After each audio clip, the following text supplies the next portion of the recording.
Do you manage your money? Do you manage your retirement planning by TikTok, water cooler, coffee, LinkedIn, or Facebook? If you do, I got some interesting concepts for you. Hi, Floyd Shilanski with Plan Your Federal Retirement. One of the things, been in this business of financial planning for over 40 some odd years, we see different trends.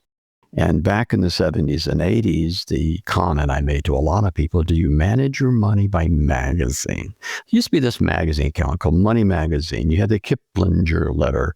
You had Wall Street Week. Had all these different things that these pundits, like I am today, would get up and say you need to do A, B, and C. And then what would happen is they'd read the magazine and it lists out all the mutual funds or allocations to do, and they go change. Well, by the time the magazine is posted, do you think maybe it's a little delayed?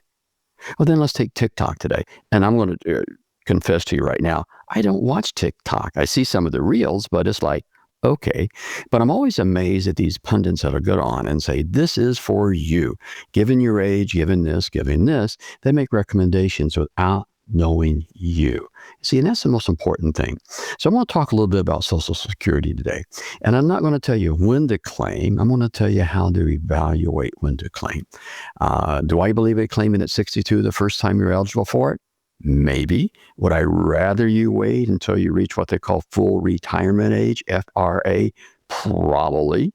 And if you're still working and you don't necessarily need the income to pay for your monthly bills, do I argue that maybe you should wait till age 70? Yes, I do. But every individual is different. So for you of those listening to this, don't be swayed by the math, if you will, because depending on which math you want to use, it could say that you can start at 62, invested money there, pay taxes on it, and be better off. Perhaps.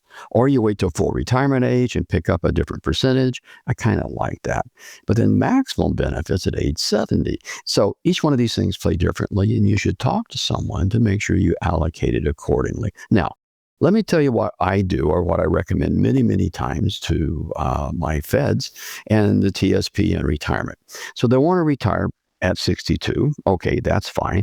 Do you start pulling it out? Or if you take the first supplement because you retire a little bit earlier and then it goes away at 62, what do?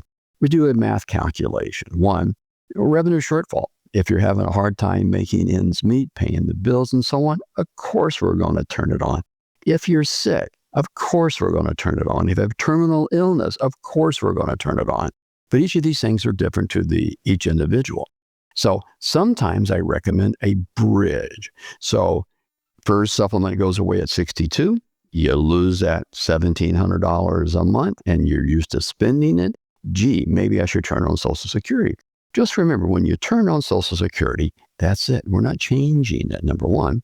And if you're married, filing jointly, and you want to take care of your spouse, which I totally recommend that you do, you're also shortchanging them later in life, because surviving spouse gets 100% of your benefit when that person passes away. So each of these are different allocations. So we go through and look at that. And in one case, we had about a $1,700 shortfall from 62 to 67, so for 5 years. So we take that money, that $1,700 a month times 12 times 5, and then there's this magic number. Now let's go take out of the retirement accounts. Let's supplement that. Let's don't annuitize it. Let's supplement that income coming in until you reach full retirement age at 67. Turn that one off, perhaps, now, and let it percolate along. Do the same thing at age 70. The point I'm trying to make, as I read the magazines, as I watch the newsreels, and I read the Wall Street Journal, the New York Times, and all this other stuff, what I see is, for the average person at age 63, you should have a net worth of XYZ. And all of a sudden, people get branded by that. You are different. We are different. You have different wants, different needs. Make sure you're talking to somebody that can run through those for you, making sure that you're making the right decision for what you want to do for you and your family.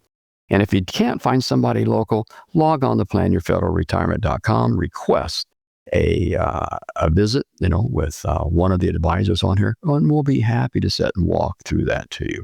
This is Floyd. Until next time, happy planning.